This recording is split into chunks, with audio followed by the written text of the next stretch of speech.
Welcome to the Pitmaster Podcast. We're barbecue competition competitors that aim to share information, advice, tips, and tall tales about our favorite pastime. Head over to thepitmasterpodcast.com for all things Pitmasters, or follow us on your favorite social media platform. Yeah, and kind of a cool way to think about it is so your ribeye, your New York's kind of on the outside of the cow, and then your tenderloin's on the inside, but that ribeye muscle extends back almost to where your tenderloin starts. So that's kind of the transition where that tenderloin starts towards the middle, and then we start going back more, then you're going to be New York. So there's just kind of a nice transition there. Here are the hosts of the Pitmaster Podcast, Rusty Monson, head pitmaster of Salt City Barbecue, and the two-time grand champion pitmaster of Smoke Ain't No Joke Barbecue. All right, Pitmasters, on the show today, we have Angie Cammack of BBQ Pitstop in Logan. She is the butcher there, and we talked to her about butchery, and I try to flex, and I get unflexed. So stay tuned. She put you in your place, right? A little bit, yeah. It is what it is. You knew. Hey, facts are facts, man. Right? I will take it. I think we both took an L that day. Right? That's okay. Yeah, it's all right. That's okay. Can't win them all, right? No, you can't. So for all of our Utah people, I just want to kind of start off and talk about this crazy event coming up in Logan, Utah called the Cash Smokeout. Total purse, and this is a backyard comp. Right. $8,000 total purse. Holy smokes. And that's not cash. Literally. That is cash. Yeah. Ribs, first place, $1,000. Second place, $750. Third place, $500. Fourth place, $100.50. $150. Same with chicken, which is crazy. I also know you can get a lot of cool awards and stuff like that with it. It's $150 plus a $30 fee to the health department. And what that means is you can actually sell your food. So what's going to happen is you get the $150. There's a people's choice that the people pay for, and you get a cut of that. So you're making money. Wow. How come they don't have anything like a pro event like that? That's amazing. So I know. They should bring out all the backyard guys. When is it? July 23rd, 2022. Where is it? The American West Heritage Center up in Wellsville, Utah. Now, if you guys want to register for this, you can go to cashsmokeout.org, CACHESMOKEOUT.org, Cash Smokeout.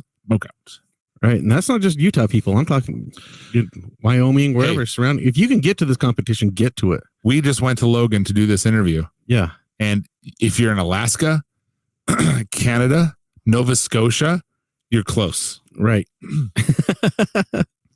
Little Logan joke there. Yeah. For you guys. It's way up there, way north. It is. And in July, man, you can swing by Bear Lake. Yeah. Hit up Bear Lake, get some raspberry shakes, raspberry jams. Yep. It looks like a cool event, guys. It's just chicken and ribs. It's pretty awesome. I'm pretty excited about it. I am not going to cook it, sadly. I'll probably be there, though. Yeah. Maybe I'll judge. I know. Well, yeah, I can't. Jared's cooking it. Yeah. Yeah. Dope. So a lot of people will sign up hopefully and do that. This is such a cool little thing. But anyway, go to cashsmokeout.org. Cash is CACHE. That's cash. Go check that out. So I just wanted to get that out of the way right now and talk about that a little bit. Also, down in St. George, there will be a SCA comp. It will be too late to sign up when you hear this, but shame on you for not. Right. That will be fun. I was going to go and judge. I am no longer. I just got a catering dropped in my lap. You can't deny that. Nope. Priorities. 300 and some people. Yeah. By myself, people. You got this. Don't open a food truck. Note to self. Yeah. So other than that, guys, you can still do all of the Utah comp stuff with the Pit Stop Master Series, Championship Series. It's what is it? Steak cook-offs, or what is it? Steak. Man, I'm flopping on this. Me too. The West Coast has a points chase, and then Utah has a points chase. Yes. Yes. Let's just say that. And go to Facebook. You can go find all that under. Right. So St. George this week, we have American Fork on the 26th of March. Lehigh is April 16th. Layton is May 14th. Morgan is the 3rd and 4th. That's most of these are doubles. But Richfield is let's talk about Richfield. Is September 19th. No, it's August 19th. There you go. 19th and 20th. And it's 2 days because it's a quadruple. A quad. And so Friday there's a double, and then Saturday there's a double. That's how it works out. Then Friday there's a dessert ancillary, and Saturday there's a dessert grilled cheese ancillary. Yeah. Now I don't know if you know this, but this Richfield one's getting bigger and bigger, and it's really fun comp. It's in a really cool location. It's a really, really neat one. Everyone loves it. It's probably, I think, in my opinion, the best one in Utah. The location's changed, Rusty.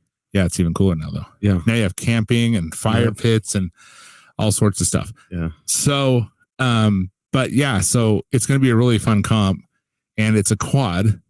So be ready for that. That's going to be interesting. Yeah. How many quads have been done?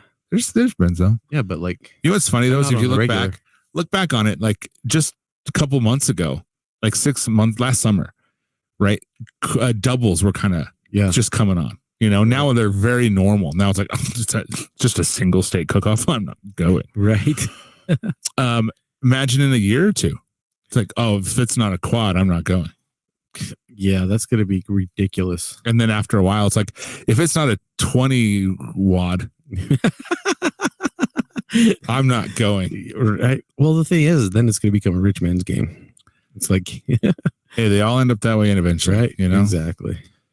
But I don't think so. I think quads are just, I think people like it because they're fun and cheap. And if anything changes that, then it won't be very fun anymore. But I think having a quad every once in a while is fun. Yeah. Richfield's fun. It's a very well organized competition. Chad, who's on Salt City Barbecue, he's not really on the team much anymore. He does his own thing. He's a barber now, has his own, career, but he is running it with his dad, and they do a fantastic job. So they do a great job. Get on it. Yeah. But, there's not much to talk about this week other than that. No. Am I wrong? No, there's not much. I won an amazing, glorious trophy at ThermoWorks. Did you see that bad boy? Yeah. I feel like I should get half of that. Yeah. Because you did sausage? I did sausage, yeah. Yeah, that deserves it. I think so. Cut it in half. I want half of it here. Yeah? Yeah. With half the dancing lady, do you want the legs or the upper? I'll take the leg guy. Just the legs. Got it. It's so amazing to look at. It gets uglier and uglier as you look at it. Does it? Yeah. You're like, this is so great. After a while, like, can this thing go away, please? Right. I thought I told all the people that I competed against. I was like, I'm ready to put this back up on the line again. All right, guys, listen. Let's have another one. This time, I'm not going to do it. This one's up for grabs. Right. That's cool though. That's your second competition at work? Is that all you guys do is cooking competitions? Yeah. Yeah. Okay. You want to come compete at something? We can make up a competition for you. Last time they did that, they made me do rabbit. Right? Nah, I'm lying. They made me do it. I did it. Yeah. You want to do squirrel? Yeah, I'll do squirrel. Yeah. I'll mess some squirrel up. Literally mess it up. Mess it up. How would you display that? Would you do it would you do it the running squirrel, or would you do the laying down squirrel, or would you? I'd do two of them and I'd have them dancing. Got it. Oh, holding hands? Yeah. Like in a swing dance, like mid swing. It'd be great because they're small enough. You could just put a couple pins here and there, and it's wouldn't be hard at all. Not at all. It'd be simple. It's on. Okay, so you know. Got it. Look for Rusty's dancing squirrel. Yeah, coming and to lose it because my rabbit lost that competition, and it wasn't even close. So yeah, whatever. I mean, when you're going up against like these fancy ass meats, and here I am cooking some dumbass rabbit.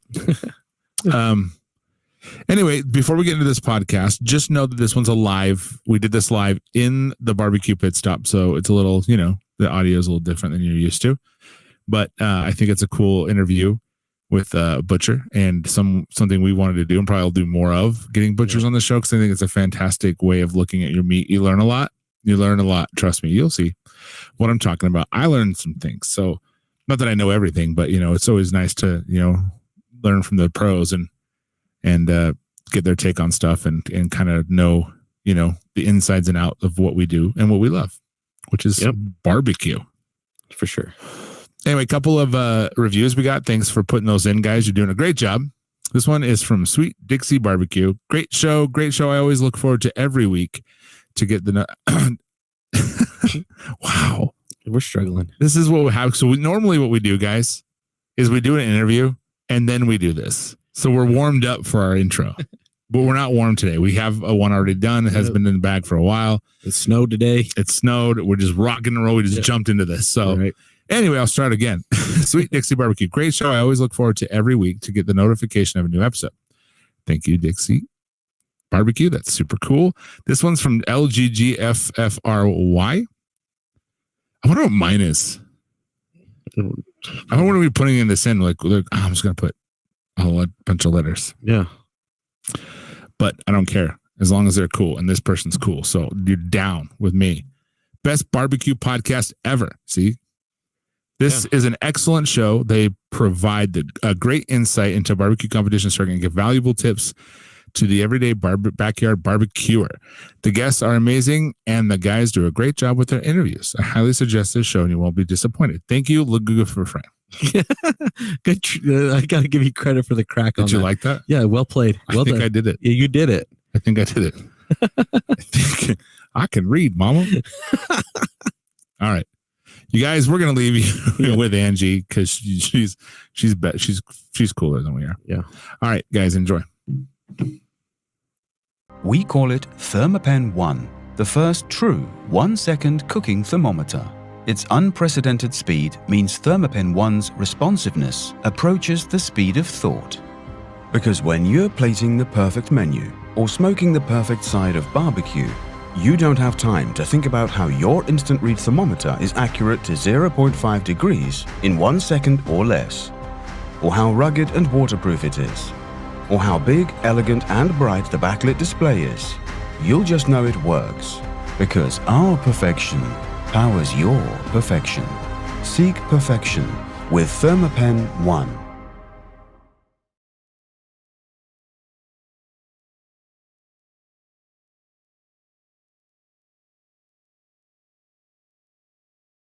On the show today, we are coming from BBQ Pitstop in Logan, Utah, which, by the way, even as a Utahn, is really far away for most people. But we're up here in Logan.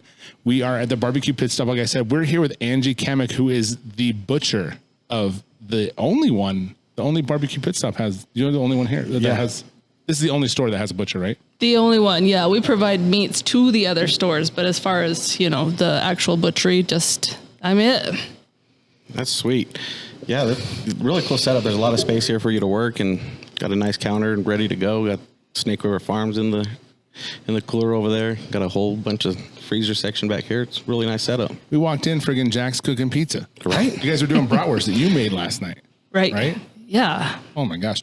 So if you guys are in Utah or Idaho or Canada and you guys want to come down to the BBQ Pitstop in Logan, there seems to always be food here, but this location is really, really cool.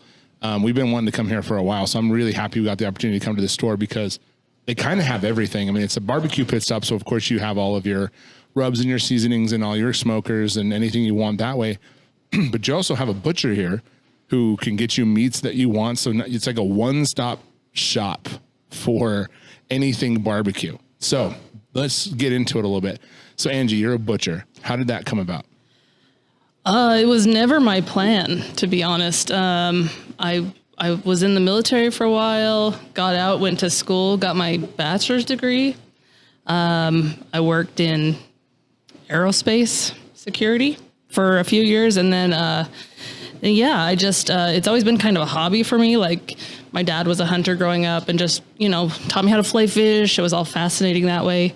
And so I ended up leaving my job with the university and didn't really have a backup plan. So I was like, I've got enough left on my GI Bill here. Let's go learn something. So I decided to go to the meat cutting school and liked it way more than I expected. So it was mostly just for knowledge, like for my own edification. But I was like, this is stinking cool.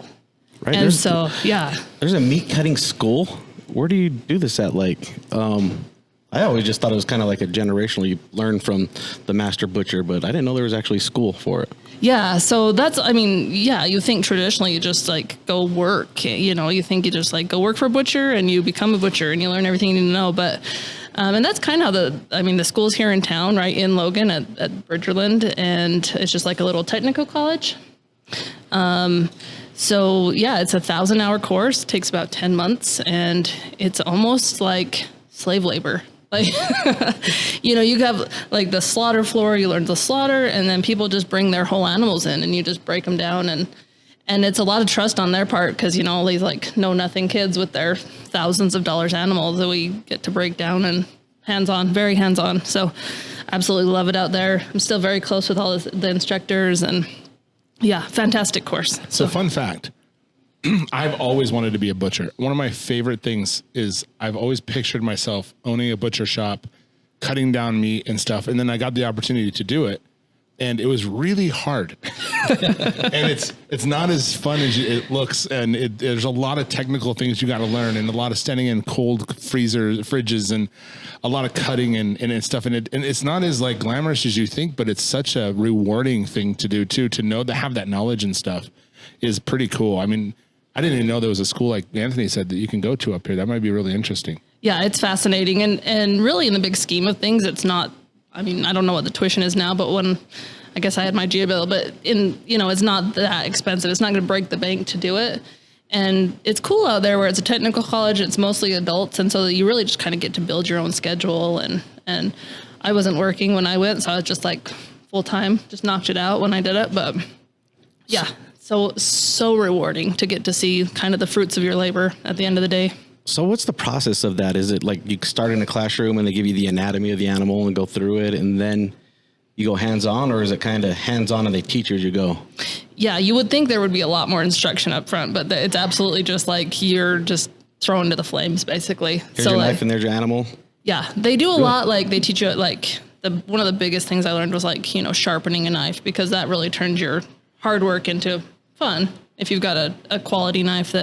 So they focus a lot on that first, and most of the startup stuff is like you're doing single cuts, like we're making jerky, and it's really just to make those uniform cuts and learn kind of the muscle anatomy. And there is a lot of it, but a lot of it's mostly just hands-on, like you learn as you go. So and that was frustrating to me because I'm pretty like technical, like I want the information first.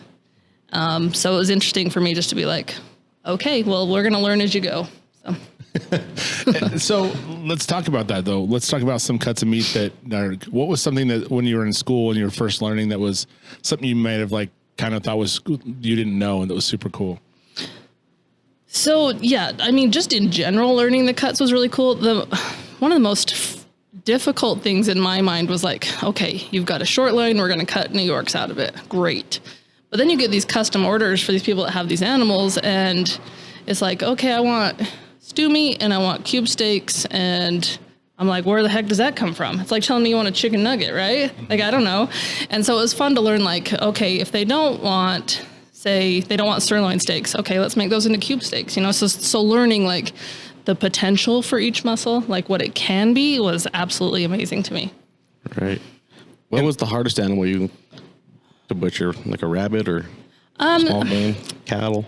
So cows tend to be the most cumbersome just because they're so big and there's so many cuts. So 40 years ago, nobody cooked a brisket, right?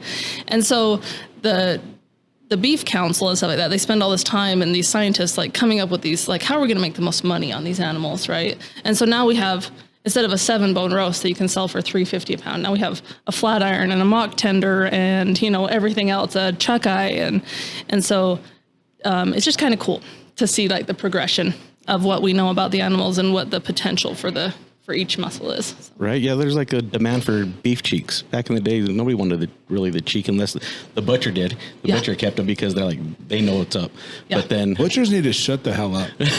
YouTube needs to shut up. Well, butchers need to. They need to stop talking about the cool meats that they have. Right? Absolutely. Like leave a hanger steak as a hanger steak. Now the prices are going up for hanger steaks. You're like, come on, man. I know. We brought in some from Snake River Farms, and they were like, I don't know, $17 a pound. I'm like, really? It's a hanger. Like, fantastic. Exactly. I just ate a hanger out in Austin a couple weeks ago, and it was at Lambert's. It was fantastic. But yeah, like stuff like that people didn't ever know about. And I've had requests for beef belly. Like, nobody knows what that is, but yeah, so lots of cool stuff. But that's when you say, I don't know what you're talking about.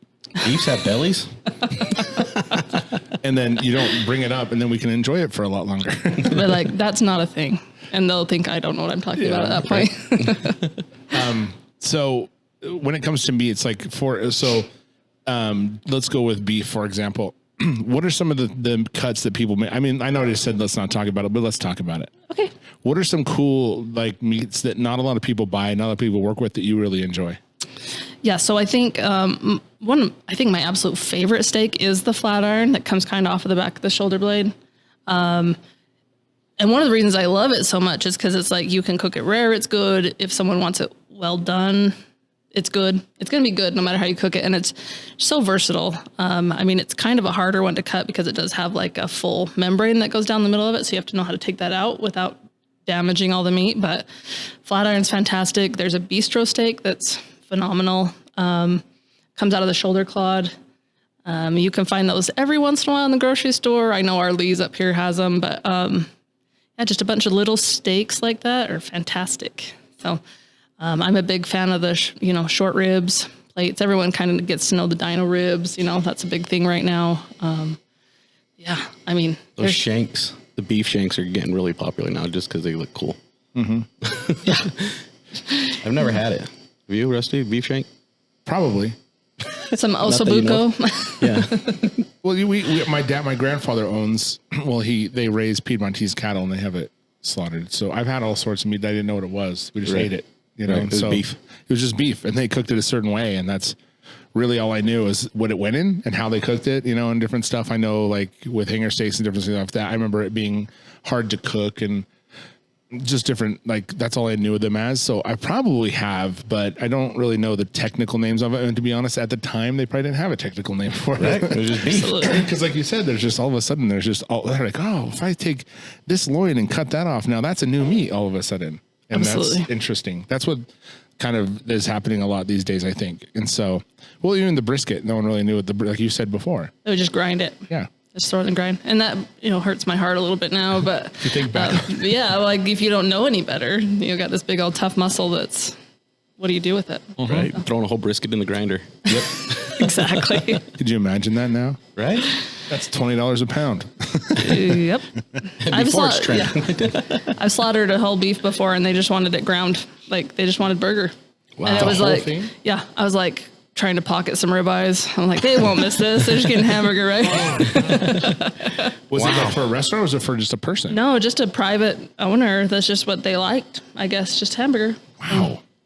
Oh my gosh. I know, right? You'd think it'd be cheaper to just buy it wholesale. Hamburger versus buying little cattle, no? Well, they would like raise the cattle. So okay. I guess like their own animals. Not really. Because then you don't have to cut anything. You just cut the bones out. It doesn't matter. There's no cutting out the brisket. Right. There's no cutting out anything out of the clod. It's just you cut it and throw it into a blender. It's done. It'd be a lot cheaper, actually. Yeah. I would imagine. What a waste. I know. So let's talk about, let's just get into fundamental butchering. And you talked about knives. Mm-hmm. So what kind of knives do you use? Do you like to use for cutting meat? What do you think? Is there something you suggest for someone out there who, because we get a lot of questions about what kind of knives to use. Yeah. So I think it's important to actually feel a knife before you buy it. See if you like the feel of it in your hand. And then there's flexibility of the blade. I personally use the F. Dick brand. They're fairly inexpensive. They hold up well, keep an edge really well. I think they're fantastic. I like them. But I think quality matters. If you're starting out though, it's get something, learn how to keep it sharp, and I don't think you can go wrong that way. And then when you're comfortable with that, invest in something that's a little bit nicer. Like my chef knives at home, I bought Wusthoffs and they're fantastic. But as far as my day-to-day grind, definitely I think I paid $60 for my 10-inch breaker and I've had it for 5 years, Do you use a lot of knives or you just kind of stick to the one and that's all you need? So I mostly just use two. I have my 10-inch for the bigger muscles, and then I've got my 6-inch boning knife. So semi-flexible, get in and around those bones, get those out. But really, those are, I mean, some people like an 8-inch every once in a while, but I find that those 2 are really what I need to get my job done. So. And what about keeping them sharp? Are you wet stoning them? Are you carbon sharpening them? How do you go about maintaining the knives after you purchase? So I use a whetstone to use the mineral oil on it. And that's the kind of thing is like, I will sharpen knives for people here, but I don't like to. I feel like everyone, kind of has a different technique. And so if you're going to have someone sharpen your knives, you should always go to that same person. Or if you're going to do it, just do it yourself because, maybe I'm at an 18-degree angle and I'm sharpening this, but you're at 22 degrees. And it's going to make a difference if we're going back and forth between those. So like the longevity of the knife. Yeah. So do you think that's what it is or just? I think that has a lot to do with it, but also just, the ability to keep that blade sharp. So we do the stone and then for maintenance sharpening, we just have our still, And so the ability to do both of those well, really makes life a lot easier. Because a sharp knife in butchery is the number one most important thing ever. Like you cannot do this with a dull knife and not even close. You can't. You'll hurt yourself. It's almost like you're doing it constantly. Like you have to constantly be on top of the sharpening of the knife. Yeah. I find myself even like this morning I was cutting, a strip loin into New York's. I think I got 14 steaks out of it. I probably honed my blade 3 times. In those 14 steaks? Yeah. Yeah. So just keeping that, and like you said, it's the most important thing because I can't use a hatchet. I'm not going to like cleave these muscles apart, So with sharpening, I'm just a little bit on that. Is there, you mentioned angles. I've never sharpened knives personally. I've just bought a new knife. It's easier for me. But is there a certain angle on a certain type of still? Do you get a better performance out of it? So what's kind of along those lines? Yeah. So ideal is kind of around that like 20-degree angle. And you want to do that both directions. So you're getting that perfect kind of wedge. Like I said, everyone's a little bit different. I've seen people go super just steep with it, almost like it's laying flat. Doesn't make sense to me very much. And then I've seen people just bring it in as like a much steeper angle. So, and that's why I think it's so important to know your knives and how you like to sharpen them and just practice, it's not hard. It just takes time to get used to. It was always cool. I was always learning how to do whetstone because the chefs at the restaurants I used to work at, every morning they'd have their whetstone ready, and then they just take the blade down their arm and chop off hair. Right. That's how they knew it was sharp. Is if the hair came off the arm, right? So if you work at a fine French restaurant, there might be a little arm hair in there if you get there an opening. A little extra for your buck. Wow. But they were super serious about their knife sharpening. Like you said, it was just constant. They were constantly doing it. Well, and like you said, it is dangerous. Like if I'm cutting muscle and I'm not getting through it, I'm more likely to cut myself if I've got, a dull knife. So really, I didn't see it firsthand, but I heard the story. I had a uncle that was butchering up his own deer and he couldn't get through because the knife was dull and it slipped and he 8 inches of steel into his thigh. Oh, jeez. Yeah. Ouch. So yeah, he uses sharp knives now. Yeah, I bet. That'll do it. That's a hard lesson to learn. Yeah. So if someone had a Wüsthof, do you think that whetstone's the only way to go, or do you think getting one of those those electric with the carbon edge ones? Yeah. I have a grinder. Is that what?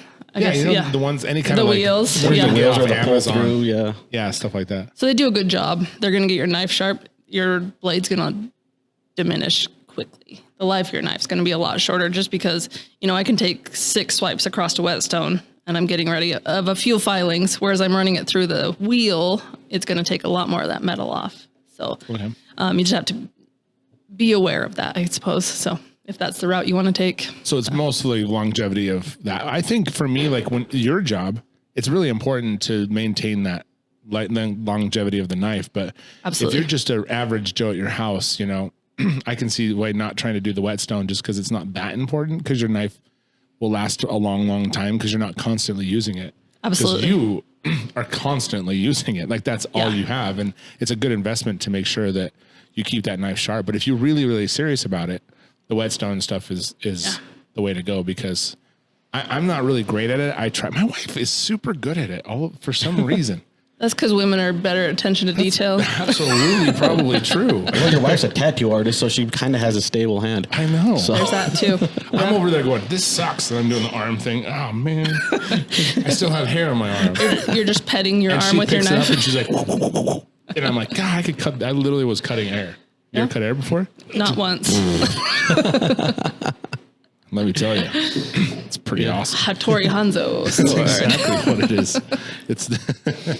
It's a whole new level of knifery. Yes. Yeah. No, it's important. I mean, I don't keep my knives very sharp at home because I'm kind of lazy once I get off work. But here, it's the absolute most important thing that I do. You don't want to do work at home. You just got done with work. Right. My poor family. I used to cook a lot, and then I started working here, and I'm just over it by the time I get home.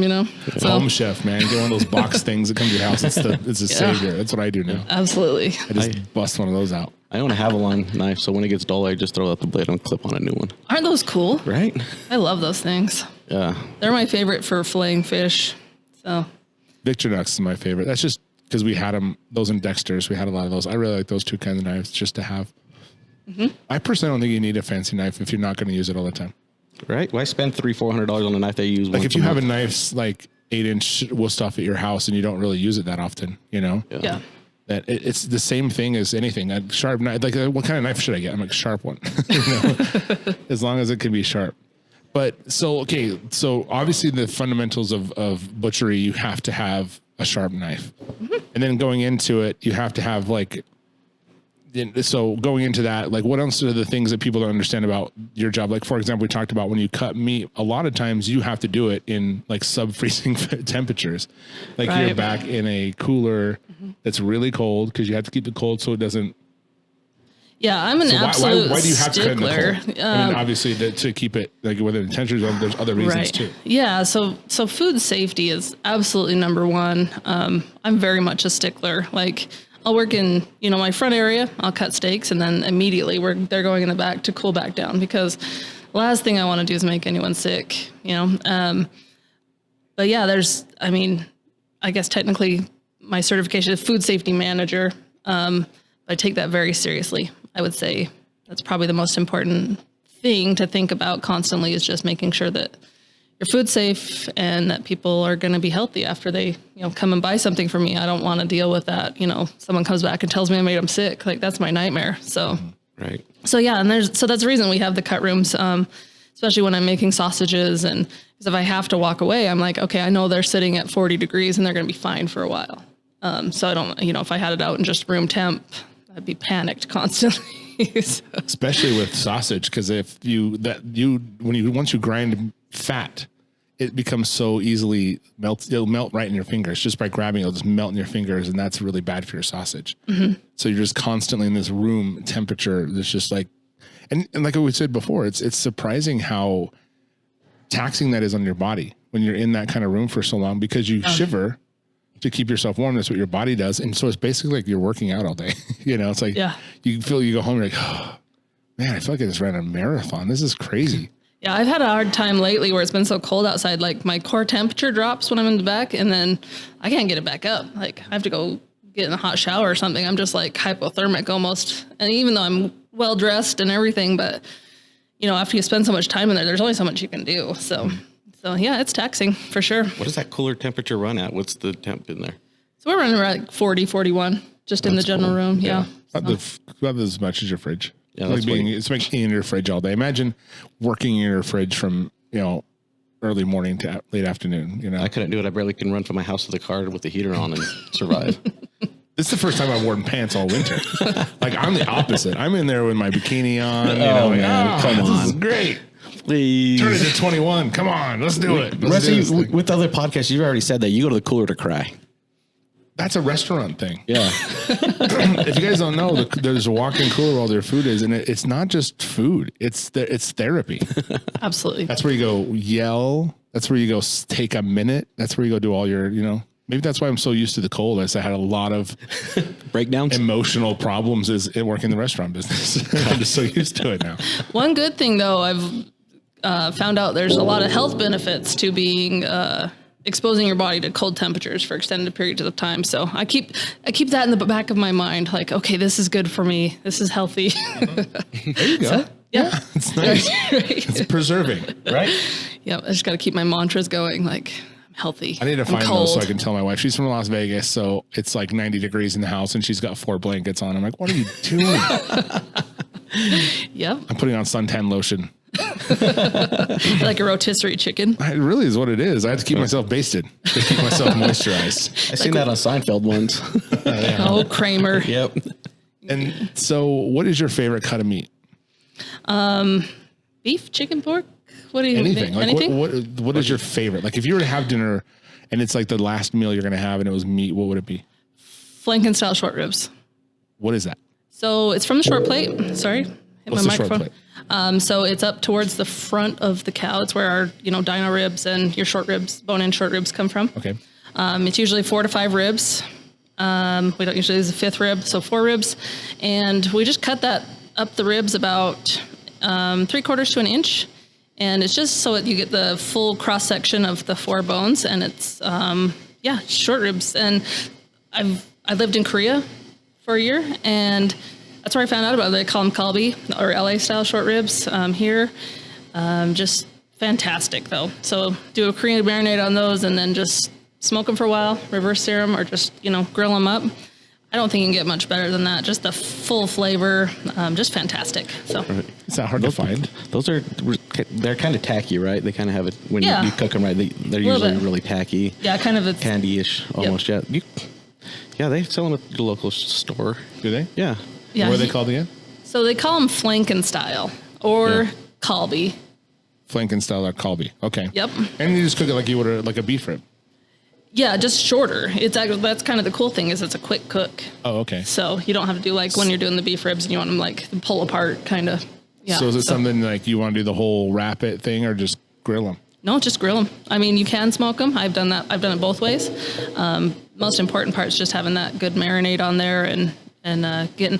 You really want a lot of that char because it caramelizes that sugar from the marinades and stuff like that. It's so good. Yeah. Interesting. Okay. I'm surprised you never had that. I probably have. You probably have You'd recognize it if you've seen it. A lot of people serve it with rice. rice, kimchi. Yep. Yeah. Okay. Yep. Yeah. Okay. And so the ribs, what else is there? Like, let's say let's stay with beef, but what's your favorite cut of steak? Flat iron. Absolutely. And we already talked about that. And that's Yep. a little tricky to get through. So does that tend to be more expensive because of that? Yeah. I mean, I've got some here. I think our retail on them's like $17 a pound. So it's not cheap, but I mean, just the quality is fantastic. After that, I would say, if I'm spoiling myself, I'd go ribeye cap or spinalis. Or, I mean, the culottes are fantastic too. That's probably we have the Wagyu here, but even if it's just the certified Angus or any old culotte, they're so good. Like, Right. So my question is, we talked about this. I'm not a fan of prime rib. I'd rather have just a ribeye steak. What about you? You obviously come from the same spot. Are you to cook a prime rib or are you to go for the ribeye steak? so I'm a big sauce person. So if I'm like out, I will order prime rib just because I like horseradish, right? Yeah. My druthers would be to absolutely do a ribeye and then eat it with horseradish anyway. So, so yeah, I'm like back to the char thing. Like I want as much sear on a piece of meat as I can get. Just the flavors there. So Right.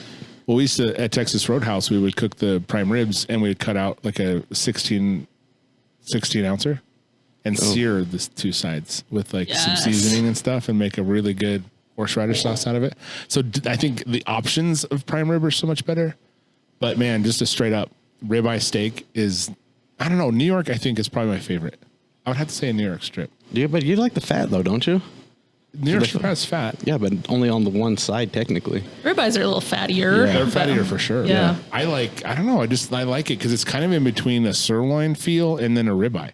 So you get that meatiness sometimes, and then you get that fattiness from the ribeye part. I just think they're super, super good. Like a 16-ounce New York, or I'm sorry, a Kansas City. I was going to say, you better call it Kansas City strip. Yeah. A Kansas City strip. My bad. I suck. Sorry, Emily. It depends on where you live, I guess. Well, it's the T-bone, right? So you get the New York strip on one side, and then you get on the other sides with the Tenderloin. Tenderloin, right? yeah. Yeah. So, Do you know the difference between a porterhouse and a T-bone? I used to know this one, and I forgot. It's Let me see. thickness. Is it just the thickness? No. Go ahead. She's saying no. What is it? So the difference between a T-bone and a porterhouse is that the porterhouse has a tiny little bit of the sirloin muscle. It has the little one. The T-bone has the you go. big chunks, right? Yeah, so your T-bone is New York on one side, tenderloin on the other, The porterhouse is towards the back end, towards the sirloin, so you get a tiny bit of that muscle. So usually on a whole cow or a half a cow, you only get maybe 2 or 3 porterhouse. So, Okay. Got it. yep. There you go. Now you know. Now you know. I know. Now everyone knows. Rusty's trying to school me, but he got schooled himself. So Dang it. One day. It's all right. I will get you. No, but it's like that. Like people I don't know. Like so, let me go on a limb here. So like a ribeye is actually in New York, which is further down the loin, right? Absolutely. It's the same. It's a continuation of the same muscle.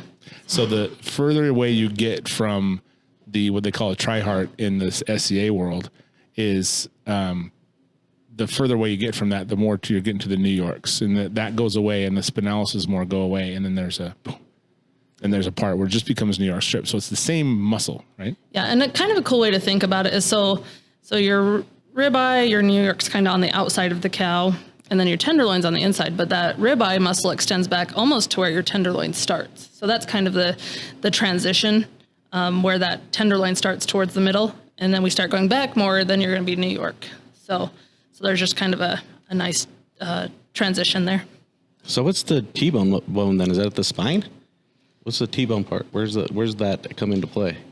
So it's kind of hard to explain, like visualize, but Right. but yeah. So it's the bones that just kind of come inside the cavity, basically, and then you've got the tenderloin on the inside and the New York on the outside. So it kind of separates the two, and you just kind of cut them. Yeah. Got it. And there is a few like towards, as the tenderloin tapers down, you will get New York still. And you get that T-shaped bone, but you don't get tenderloin anymore. So then you end up with your bone in New York at that point. So. Okay, cool. Filet, are you a fan? Absolutely not. Why not? I just don't think it's as flavorful as it could be. I mean, go back to, I think the fat's flavor, and it's great. I mean, I'm not going to turn it away. I'm not going to say no to a filet, but I just think there's so many superior cuts. So the thing with the filet, I think, is that it's a little tender. It's not fatty at all, but it's kind of like the crown jewel of meat. When you go, especially in the 80s and 90s, it's like, oh, filet, it's such a big deal. Yeah. And now filet is so, I guess, out of vogue is the best way to put it. And it's still a very expensive cut of meat. Why do you think it's so expensive then? I think a lot of the driving force behind that is, you still get a lot of that residual from back in the day. Like, this is the best cut you can get, and I think, you've got your tenderloin, the whole pismo muscle. What's a pismo muscle? Is that like? So it's the entire tenderloin. It's called a pismo. Pismo, okay. Yeah, so Pismo Beach, whatever. But so if you get back towards the sirloin, so the filet mignon, it's a lot more flavorful towards that back end where it meets up with the sirloin. So if you're going to do tenderloin, definitely look for the filet mignon type cut. See, people spend all this money on a filet, but then they go Oscar style with it because it doesn't have enough flavor. It makes no sense to me. Right. You really have to doctor them up a lot to get flavor out of them. So just, once again, buy a ribeye. Yeah. And I guess it is a good vessel. Like if you do want to do some fancy stuff with it, you know, because it's not going to overshadow the other ingredients. But if you're putting that much money into a cut, you might as well enjoy it. Right. And like you said, it's pretty much just buy the whole tenderloin and enjoy versus buying a $50 steak because it's trimmed nice. Just buy the whole tenderloin, save yourself some money and get a lot more cuts out of it. Another driving force behind the price is it's almost completely covered in silver skin. So there's a lot of waste that comes off of it as you're trimming it. There's 2 pismos per cow. So you have a limited number of steaks like every muscle, but there's just less of it. So Speaking of which, what is the hardest cut to harvest technically? So the hardest thing for me was always like the chuck area, like deboning the neck bones and stuff like that. Just very like a lot of like nooks and crannies, and got to pull those bones out without having too much waste, because that's the money. You don't want to have a bunch of muscles still sitting on the bone that you're not going to use. So just making sure that you're right on those bones and getting those out perfectly is pretty challenging. Our beef cheeks are pretty easy, right? Just cut the feet. That kind of seems a little challenging. I think you just they're pretty, just sitting on the skull. So as long as you're just kind of following along that bone, just let your knife guide you through that cut. Yep. And what, like, so So coming like a little bit more on, so the steak, we kind of got an idea of where the fillet is. Where is that exactly? It's the back of the cow. So the back of the cow. Yep. And that's tender because what? Because they don't work it that often? Absolutely, yeah. So it's just not doing anything. Like it's not a working muscle at all. So it's just in there kind of growing and staying tender. There's not a lot of connective tissue or anything else like that. So in the human body, it'd be like your lumbar muscle almost, or on your spine. Or your arms. My arms would be so tough. Because they don't work, get it? Got it. That was Jeez. I don't know that there's like really a comparison On a to human, us. right, yeah. You That's know, we where I just don't- imagine it would be. Yeah, it'd be kind of like on either side of your spine, kind of on the inside. Right. Yeah. And so going to ribs, there's different kinds of ribs. I mean, there's a rib, but then there's different ways that you can do it. Kind of like the one you mentioned that's your favorite. What are the kind of ribs that you can get out of a cow? What are the differences? Yeah, so we've got the beef back, it comes off of basically the rib eye. So we're pulling those off the back, and the beef back ribs would be the equivalent of a baby back on the pigs. And then the short plate's kind of ideal where I'm getting the flanken style ribs from, just because it's so meaty. There's tons of meat on top of it, and it's tough, but it's not as tough as some other cuts. And that's you get the ribs that come around the cavity as well. And you can turn those into short ribs and stuff, but there's mostly like fat and connective tissue on there, so they're not great. So mostly we're looking at the short plate dino ribs or the back ribs. So I was given some ribs to cook for an event once, and they came from a local butcher, and the ribs they almost looked like St. Louis style ribs from a pork. Is that kind of what you're talking about? That's the back ribs, yeah, back definitely. ribs? Yep. And they didn't turn out well.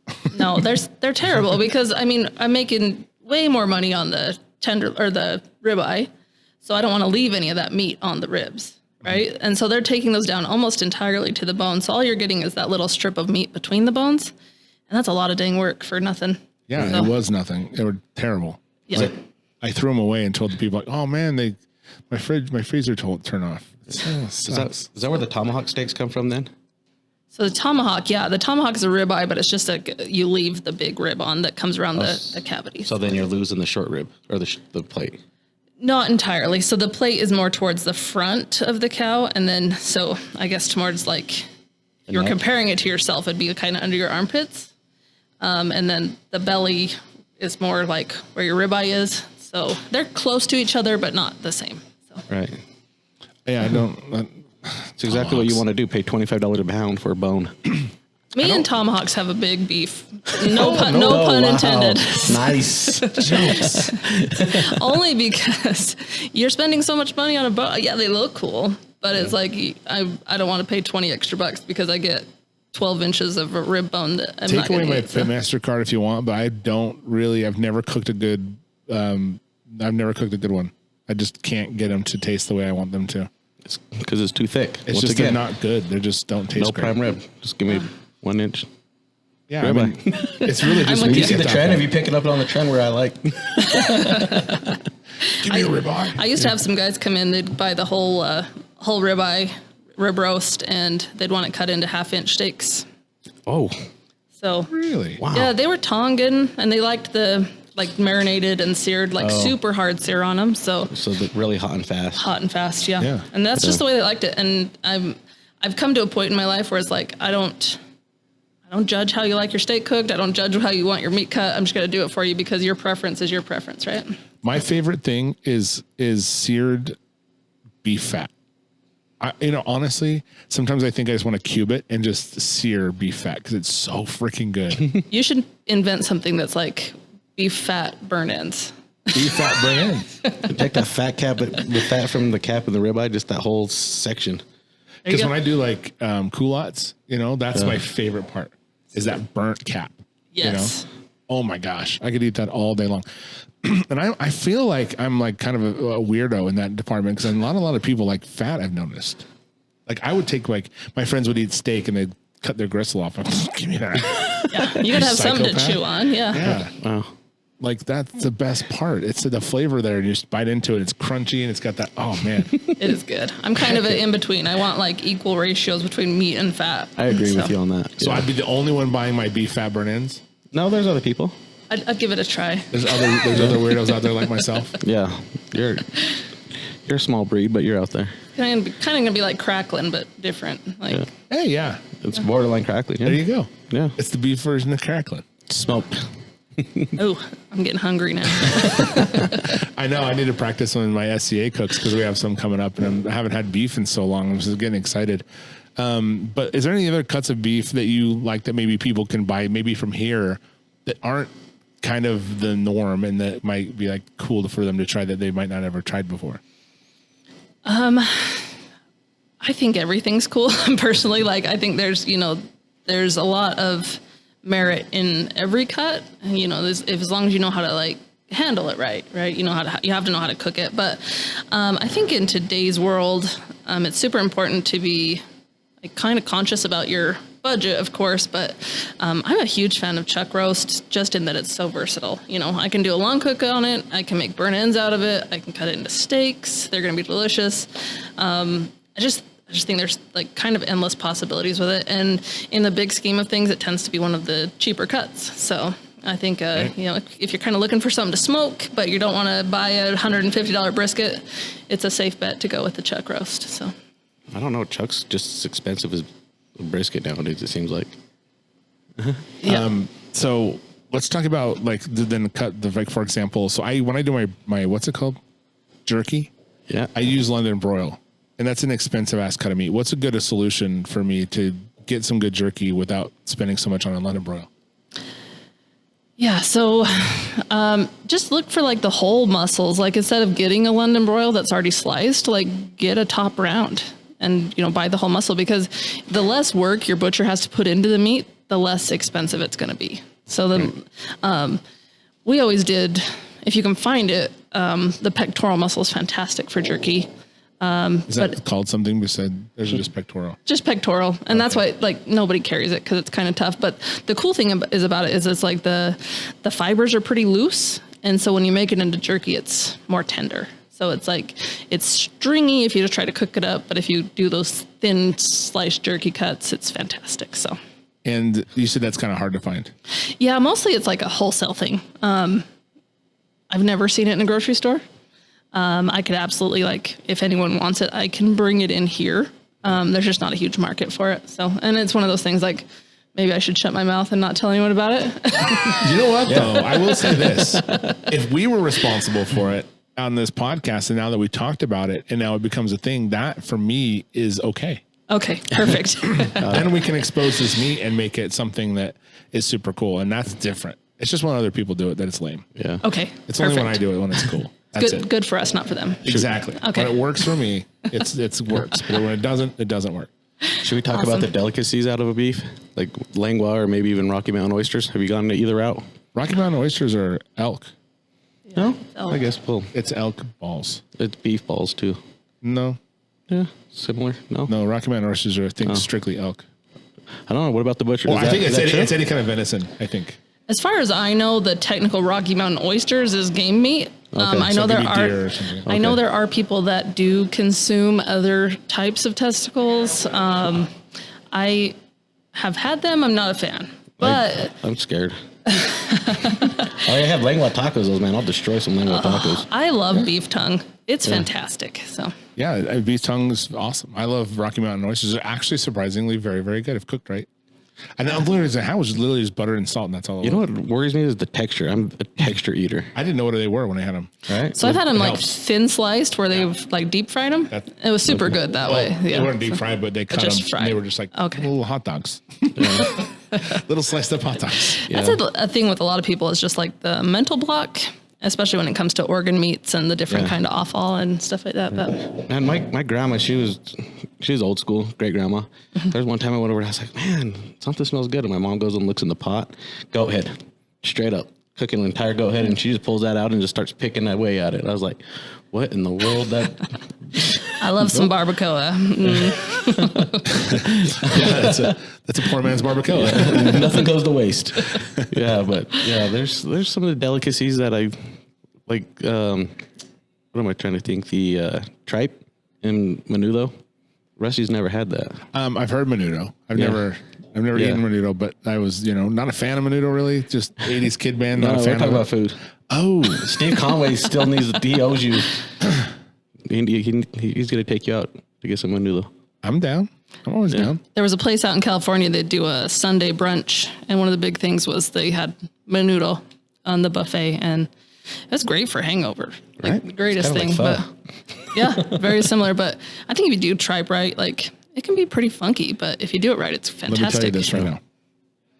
1 sausage egg McMuffin with a hash brown, 1 sugar-free Red Bull, a multivitamin, and a gallon of water. That's how you get over hangovers. It's a foolproof. Oh, and I mentioned Advil. 100%. Oh, yeah. I think you'd be okay. Advil, not ibuprofen, or not ibuprofen, not aspirin.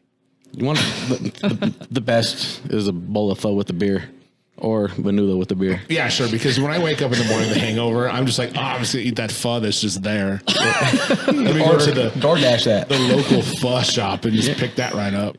Just DoorDash it. I've reached an age where I don't recover from hangovers unless it's like 3 days later. Yeah, So- at least a I know. week. I don't Yeah. drink At least anymore. a week. But the last time I did, it's probably a week now.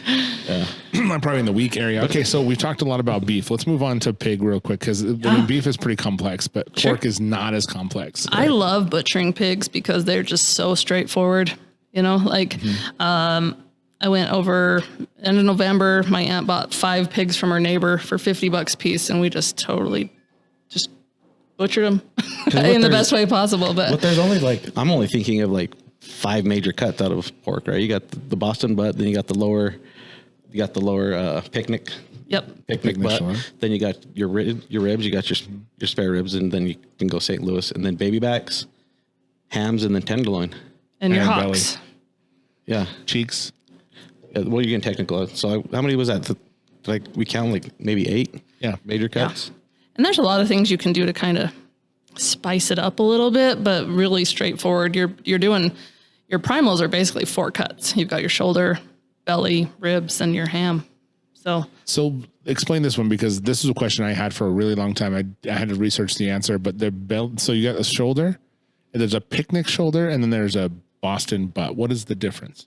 So your Boston butt is more up on, includes your scapula, so towards the spine, and then comes down about to the top of the shoulder, and then below that towards the elbow technically is the picnic. So.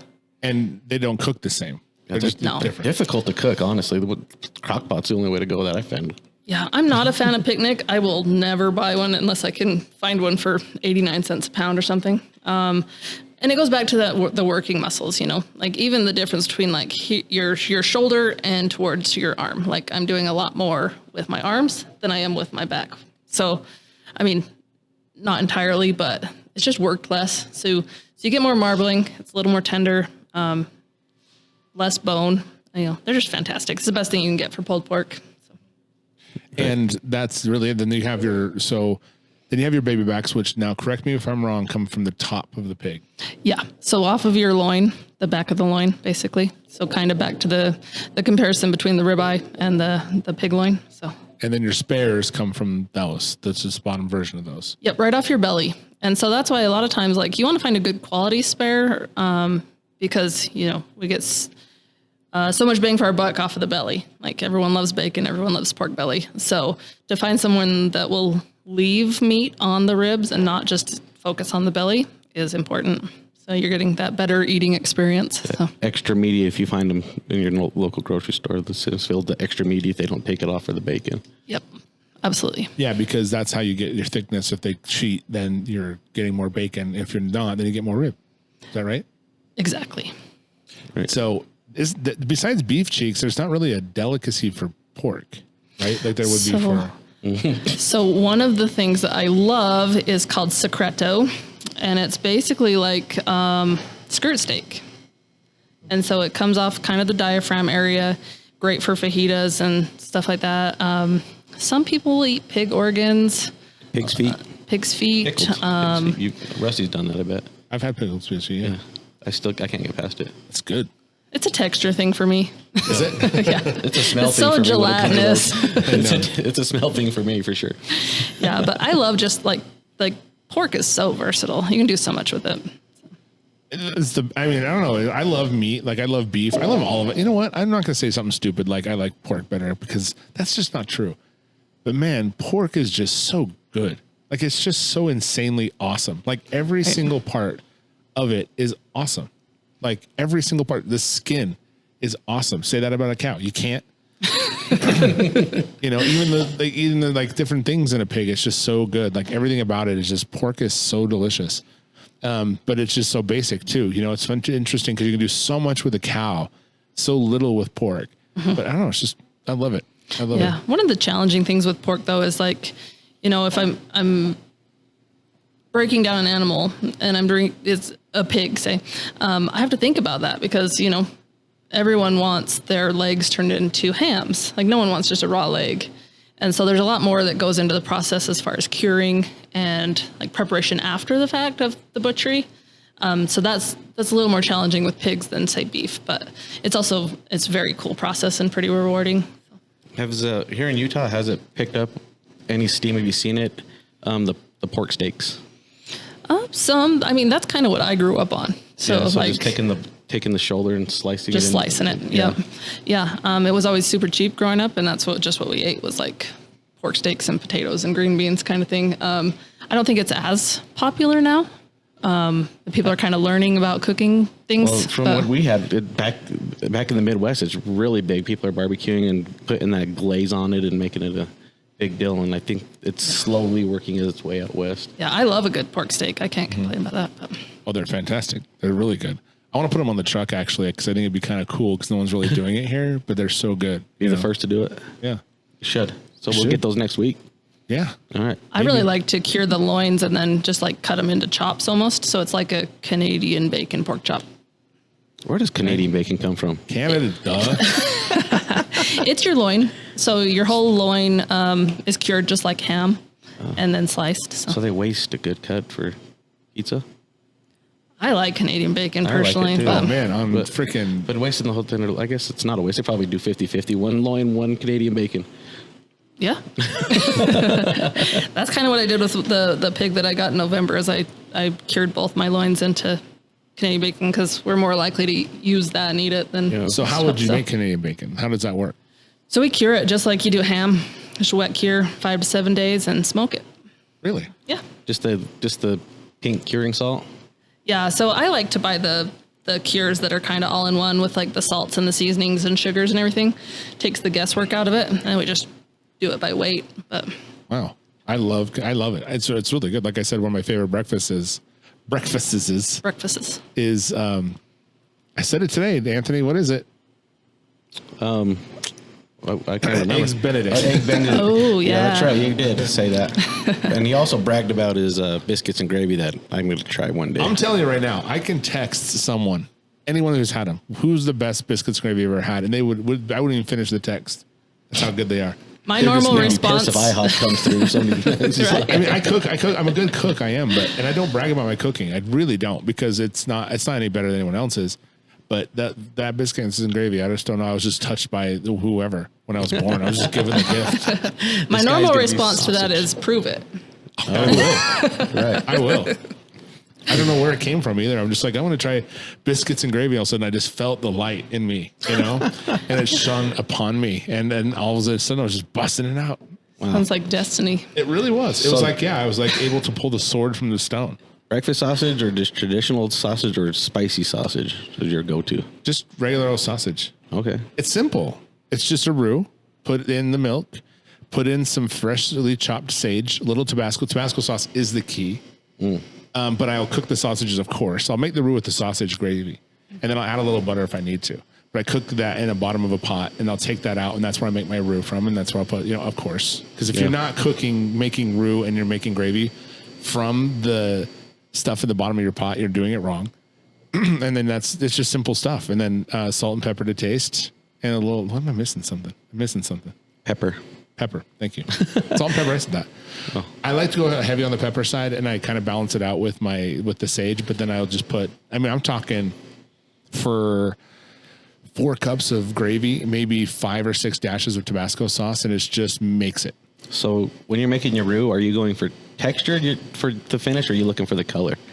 Because I know the color will change the flavor profile as it gets darker. It's just a blonde roux and just a little bit of blonde roux and just mix it, and then I'll pour 1 cup of milk in, and I'll get that nice and thick, and I'll pour another cup in and get nice and thick, and then I'll pour my 2 cups in and get nice and thick. So and you then go I for add the my texture stuff. versus the color, because I know a lot of people make their roux by color.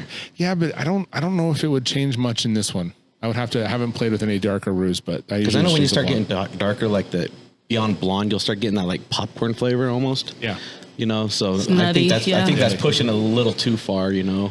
Yeah, I try to go blonde, but usually I don't really pay too much attention to that. I mean, I actually, at the time I was cooking a lot, I would just save my roux, because you can do that. I don't know if you guys know this. Make a roux, and you can actually store it like Crisco. And all you do is put it back into it, and you can just mix it up, and you have a roux. Like, it literally, you can hold onto a roux like you can for a long time. And it can just sit off the side of your cooker, like bacon grease or something. Are you making your biscuits too? Yep. All Nice. Of them. Yep. Make them myself, just like my grandmommy did. You can't go wrong with that. Right? No.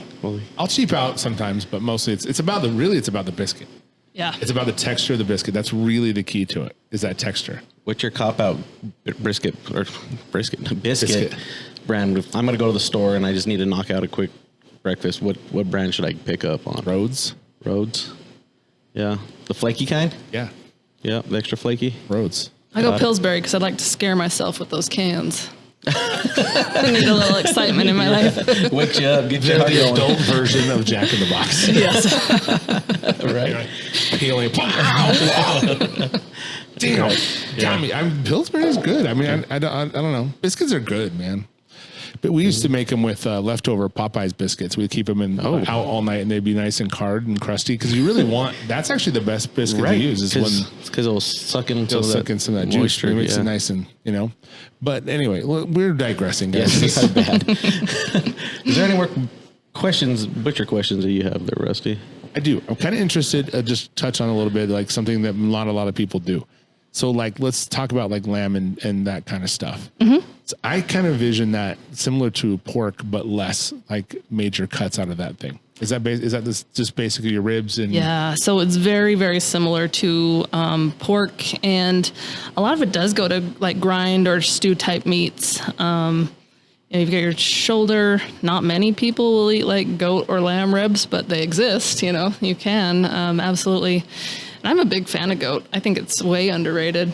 I love that stuff. But as far as a butchery goes, it's very basic. It's not something you see a ton of around here. I make some killer lamb meatballs, but they're awesome. I think more people need to give them a chance for sure. Okay, I got a question. This is feeding off of Greg Rippey's show. Mm-hmm. Would you butcher a horse? So legal? So you can butcher horses. And if you raise a horse and you want to eat it, you can butcher it and eat it. You just can't sell it. Got it. Have you ever tried it? I have tried. I ate horse in Iceland. I don't think the preparation was very good. It was a cold smoke. So I'd try it again, maybe cooked. It was so with the cold smoke, it's basically raw. So the way I described it was that it was like a penny flavored gummy worm. Ew. So it was very chewy, very coppery. I wasn't a fan, but I would give it a go again. I would try it. So penny flavored gummy bear. Yeah, it was not great. My whole entire brain just went all sorts of directions. You know how you like connect those to your taste buds? And I'm just, what the hell's going on in my mouth right now? Oh, gross. You can taste it, can't you? I can. Actually, I can. Oh, man. Yeah. So if someone came to me and asked me to help them butcher a horse, I would do that for them because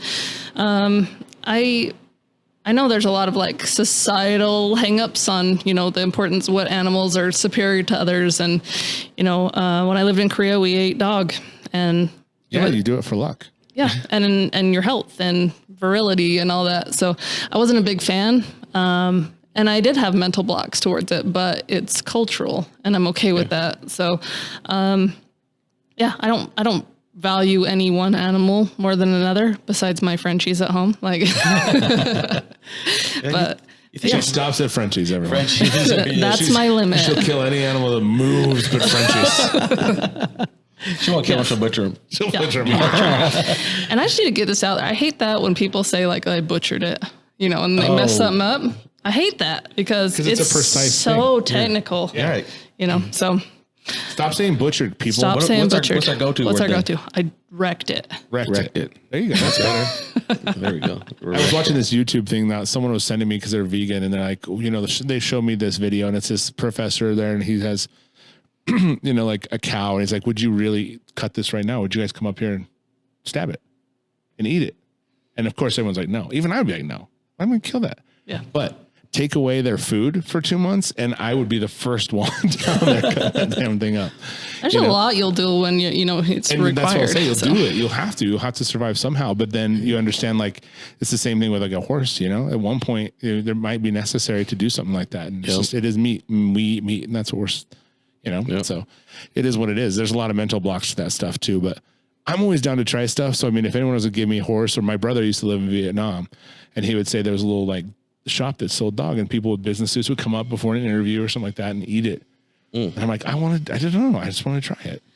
One of the interesting things with like in Korea with the dogs and stuff, there was like one specific breed like they would farm basically. So it wasn't like Wagyu of dog. Kind of. And it It's the Wagyu of dog. It's the Saint Bernard. But it wasn't just like, That's horrible. Yeah, it I'm wasn't just sorry. like any old pet like running down the street, and that was like the first time I saw a dog farm was like a total, messed me up for a while, but A dog farm. I bet. Yeah, That's like- horrible. I can't even imagine. right. Yeah, that's like you think like we just prize our animals so much, but Yeah. like to really connect and I just always come back to like cultural differences, and just because we don't do it doesn't mean it's wrong. right. So, Yeah. And you don't connect that, of course, I if they're can't going do to it. eat an animal, they're going to have a farm it. I didn't even think about that. That would be, yeah. I can't do it. as a new dog owner for the first time in my life, it hits a little harder now. Right. Yeah. A little bit. Yeah. It's I mean, they're not Frenchies. I mean, so I mean, my dog is yeah. Mine are both rescues, Put and them on the chopping block. they've got some. They're special needs dogs, but they're awesome. So Well, this podcast went downhill quick. Really quick. I think we just lost half the barbecue pizza. I think We went to we had like 100 viewers. Now we have like 2. we're talking about dog. They're eating dog on this podcast. Yeah, I'm never no. listening to this again. Yeah. But dog farm. So let's talk about what you guys offer here real quick. yeah, So for sure. what can I expect from this butchery here at BBQ Pitstop in Logan if I was to like come down and just peruse? What can I get here? Yeah, so our goal and vision is to have the best quality you can find in Cache Valley.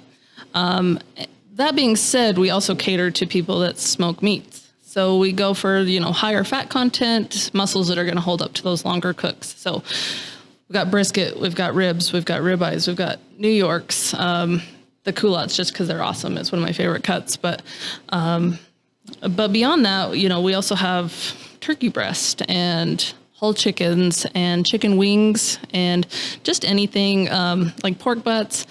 And a lot of the meat that when I think about it, it's like party meat. Like they're big muscles, and you're going to want to feed a lot of people with them. Not necessarily steaks, because, that's not always a party meat, but yeah, if I cook a pork butt, I'm going to invite my whole family over because there's a lot of meat to it. So I want this to be a destination where people can come when they're like having an event or even not, like if they just, need to cook dinner for their family. We've got options kind of that run the gamut. So Because it's cool, because honestly, as someone who's shopped at BBQ Pitstop for years and years and years, it's nice to be able to come and get everything here. So normally what I would do is go get a rub, like the flavor knuckles. By the way, if you guys haven't had those flavor knuckles, they're freaking amazing. So I put them on basically everything. But it's funny because I always want to take a picture and post it, but I have eaten the food so quickly that I have like, oh, show us and take a photo of that. You just start posting pictures of your empty plate. And This was so describe what it good. was. Right. But you can get whatever you want here, and then you can cook the meat. You can get the meat, so you have to stop at the grocery store to get the meat. That's something that I had to used to do. Now I don't have to do that, which is super nice. You literally just can walk in with your wallet and walk out broke, but you have a smoker, you have good rubs, you have some equipment to cook your meat and get your meat. That's a really expensive dinner you're describing, because Yeah. you have to buy a smoker. Yeah, you have to buy your thermopen. Yep. You got to buy They're like, your rubs. babe, you better enjoy this meat because this cost me $800. More than that. But anyway, the smokers here are some of the best. Like, you guys sell the good one, which was one of my favorite smokers of all times. yeah, Are it's here. fantastic. But then so if I was to come in and I say maybe I wanted that kind of rib that you're talking about, is something that you can get too, right? Absolutely. And that's one of the cool things here too, is that we can do any custom orders as long as it's something I can source. I'm happy to bring it in. So We do great deals on cases. You know, if someone wanted to buy a whole case of pork butts, I can give you a great deal on that. And I forgot to mention what takes up most of my time and is very labor intensive is the in-house made bratwurst. And you're not going to find that a lot of places just because it is so labor intensive, but you know, we're cutting those muscles, grinding, seasoning, stuffing, everything here. So people always say to me, I would love to make sausage. And then I tell them, good luck. Because it is so insanely hard. And if you don't have the good equipment, it's so difficult to do. Like my first time, I'm like, I could do 50 pounds of bratwurst through my KitchenAid processor. I started 7 hours later. This is not a joke. I started at 9 a.m. I was done by 10 p.m. trying to get it grind through everything right in the set. It was just, I literally at the end of it, I thought I was going to cry. I was like, I don't want to do it anymore. Yeah, right. If you had a walk-in, you would have cried. And now that I have all the equipment that makes it so super simple, it's still hard.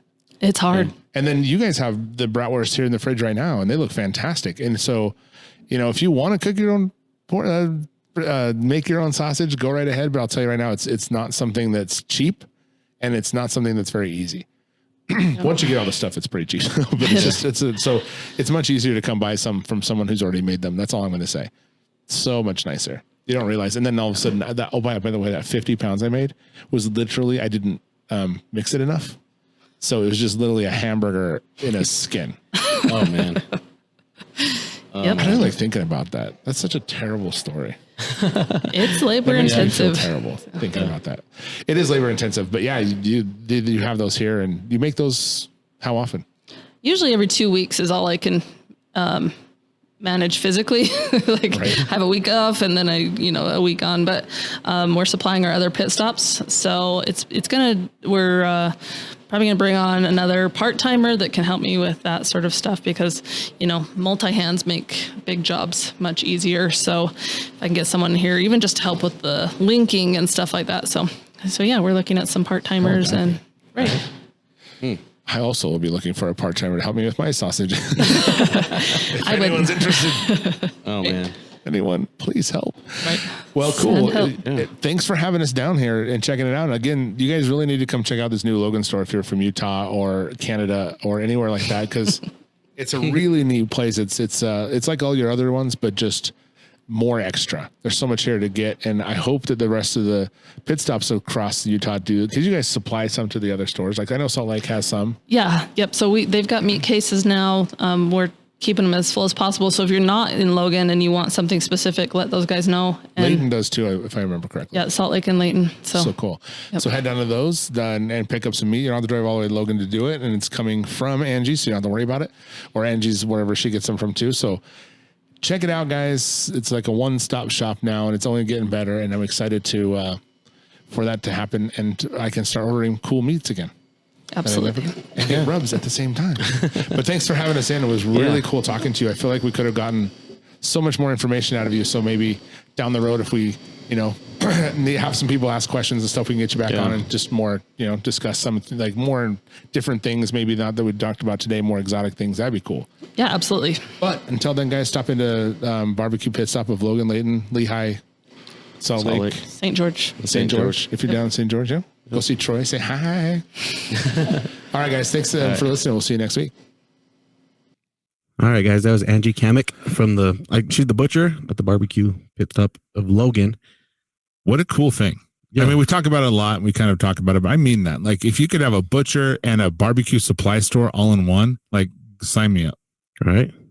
You can literally go in there and walk out with the smoker, meats, rubs, everything you need. Mm-hmm. And a divorce. Yeah, that's true. Yeah, broke. Babe, I came home. I got this. She goes, I'm done. Yeah. Then you take off her shit and move to the Bahamas. Oh, that's what I want to do anyway. Wow. Did I say that? Oh, shit. My wife doesn't listen to this, thank God. Yeah. Why would I Bahamas? That'd be actually kind of boring. Yeah, you think of something better than the Bahamas. Yeah, Bahamas are fun, but like you're stuck on an island. Right. Anyway, you guys can listen to us anywhere you listen to podcasts, which you're probably doing right now. Yeah. Why do I say stupid things? I don't know. Let's go to the pitmasterspodcast.com and you can listen to us on all of the platforms and you can see pictures of us. You can do stuff. You know what? Let's just end this. No, let's let them know Salt City Barbecue. Yeah. is where you can follow me, Salt City Barbecue, spelt out with a C, on all the socials. Smoke Ain't No Joke. You can follow Anthony and the Pitmasters podcast on all the socials. You can find us both there, and all of the lame ass updates we do. We appreciate your time. Yep. You can order shirts now. You can order shirts now. Okay, good. Yep. And yeah, I think Get the hell out of here. We're a wreck. I'm gonna go to bed. Yeah. Good night, everyone. Peace. And that's where we shouldn't be allowed to do that anymore. I realize how much that warm up helps.